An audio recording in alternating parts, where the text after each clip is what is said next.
Sitting there like a bump on the log. Ezekiel chapter 22. All right. Ezekiel chapter 22, verse 30. Before we read, let me lay a little groundwork. Ezekiel, which is declared to be one of the major prophets in the Bible. Simply the reason why he's a major prophet in the Bible is because he has a lot of information. Amen.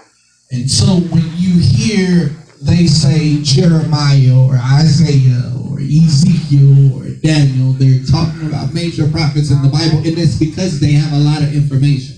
Amen. Doesn't make them any greater than the minor prophets, which is the ones that don't have as much information. You follow me? So here we have Ezekiel, who is writing in chapter 22, verse 30. And before I get into it too much, we'll read the scripture.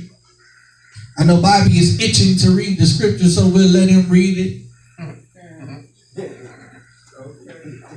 Oh, come on with it. Amen. Ezekiel 22 and 30. Yes, sir. And I sought for a man among them that should make up the head. Yes. And stand in the gap before me. What?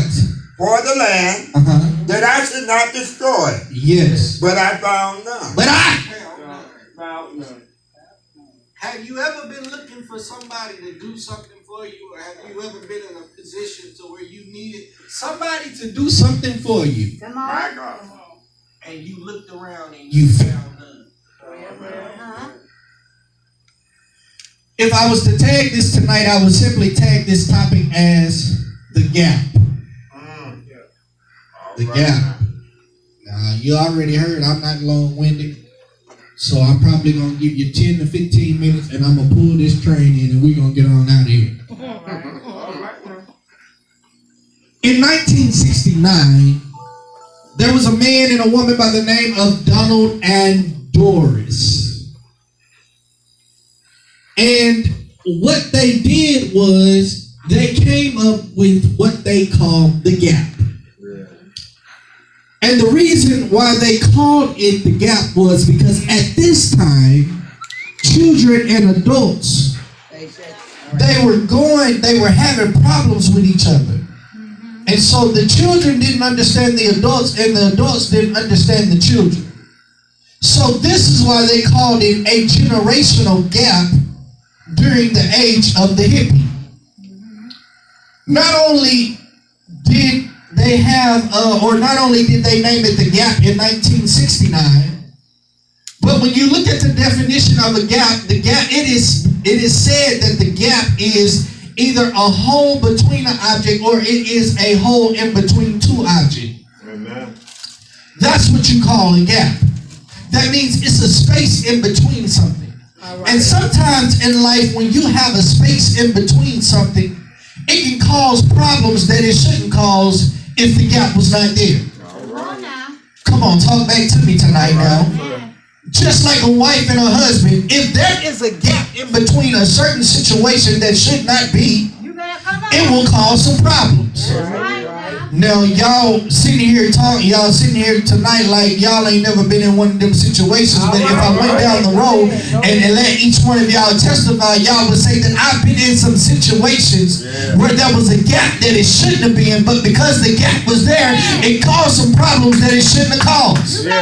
So not only do we have the gap, which is a hole in between two objects, but when you look at the church, it is said that in the church you have 40% of the ages from 45 to 80. Well. Then you have the age group that are 6 to 18 who are in that area as well. Okay. And so you have 45% out of 100. There's a problem here because there's a gap. All right.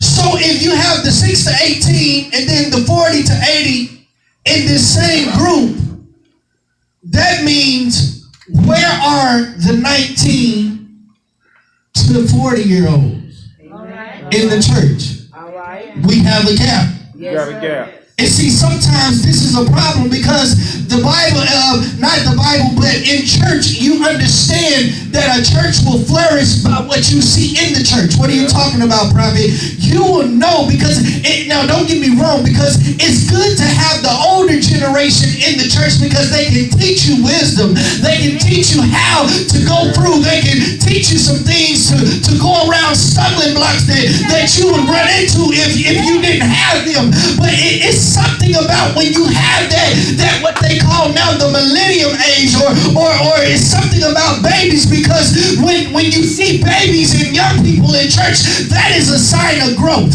That is a sign of flourish. So when you see the ages of 19 to 40 not in the church, we have a problem. We have a gap. Come on here. Got a gap. Because if they're not in the church, then when the old ones pass away, when your faithful tithe givers pass away, when the ones that was helping you through ministerial trials and tribulations, when they pass away, what are you going to do now? Come on here. Because you can't do ministry all by yourself. It's okay. And so here we is. This is a problem. It's a problem because we have the 19 to 40-year-olds, and most of them, they're not in church. And so here we have what we call the gap. Here we have what we call the gap. And some of them say, I can't come to church because if I come to church, they're going to tell me that my pants are too tight. All right. If I come to church, they're going to tell me what I got on, it's not right. If I come to church, they're going to tell me I should look a certain type of way. If I come to church, they should tell me I should act like this, or I should be like this, or I should dress like this. When instead, if we have this problem and we know that we have this problem in the church, which is called the gap, we should be trying to do in and everything we can to fill that gap in order to get them in there, in order to groom them, in order to nourish them, in order to help them flourish into what they should be. All right. All right. Man. You have women coming in church. I've seen it personally. You have women coming in church, and some of them, they have a physique that's out of this world. I'm talking about a Coke bottle shape, and then you got mothers that's sitting on the second row, and they looking at her when she come by on the offering, and they looking at her twitch, and they looking at her shape, and it's not just her, but it's just the way she walk. And after church, they telling her what she had on was too revealing, but really she had on some pants. She just couldn't help it because her mama had a shape, so her mama passed it down to her. So now they just mad at her because she got what she got on, but she looked good with what she got on. So now they telling her she can't come back to the church. When it's really, they just mad because ain't nobody messing with them no more because they done got old. But anyways, here it is. You have the gap. Amen. My God. Nobody's trying to help nobody anymore. No, nobody does what Titus says. And Titus says, let the elder teach the young. Why is it no more that nobody's trying to teach the young, but everybody want to hold what they got to themselves?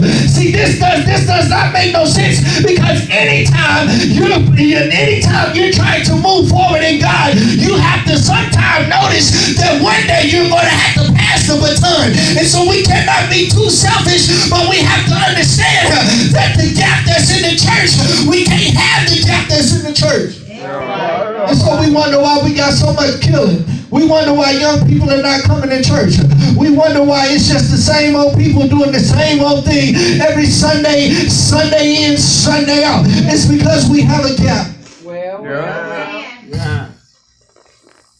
And so here we have Ezekiel, who is writing, and he's going through everything, and right now he's having the motive to judge his people, and he's getting, he's going down the list, because he's saying that, God is looking for someone to stand in the hedge. He's looking for someone to stand in the gap before him for the land. He says, but he looked where he wouldn't have to destroy, but he found none. And so we have everything that's going on in the earlier part of chapter 22. He's crying out. He said, now y'all gonna get judged because of the things that you're doing. They were murdering and they were committing idolatry, not adultery, but idolatry. That means they were serving other gods except for the God that sits high and looks low. And not only was they doing that, but then they had false prophets, and then they had some pastors in the church that knew better, but then the pastors in the church that knew better wasn't telling the false prophets what they should have been doing. And said, don't they look like what's going on today? That's why we have a gap in between the world and today. And that's why we have a gap in the church, because don't nobody want to say nothing no more. You let everything go on in the church that shouldn't be going on in the church. You know your son is a homosexual, but you won't tell him he need to get his life together. I'm sorry, but I'm coming to get you tonight. You know good and well that. All right. And so we have all these things that are going on in the church, and when you allow these things to go on in the church, you have a gap, because in the old days they had it right. They had things in order, and that's what we have to get back to as a church. We have to understand that we have to get things in order, because when you don't get things in order, you have a gap. Have you noticed that when they said, I need you to do this, I need you to do that, I need you to do this, and I need you to do that, everything that they told you was laid out? That's just like some pastors. I've seen my pastor, I'm talking about when I'm in Little Rock, Arkansas, I've seen my pastor say, hey, I need y'all to do this, I need y'all to do A, I need you to do B, I need you to do C, and I need you to do B. In some kind of way, I know that everybody heard what he said, and it seems like everybody do A and they do B, but when they get to C, they feel like they don't have to do it, so they don't even do C, but then they'll turn around and they'll do D because it's easy. But then when we get to the end, we notice that it's a gap because something done fell apart, because they didn't do what they were supposed to. This is what it did. This is what happens when you have a gap. Nothing works out right. All right. Amen. So not only do we have the people who said in 1969 where they created the gap was because the children and the adults couldn't get along. But if you notice, the gap is a 3-letter word. These acronyms are so pervasive, because when you understand and you get these acronyms, it'll help you close your gap. As I leave you with these 3 acronyms, and I'm getting ready to leave you, the first one is G.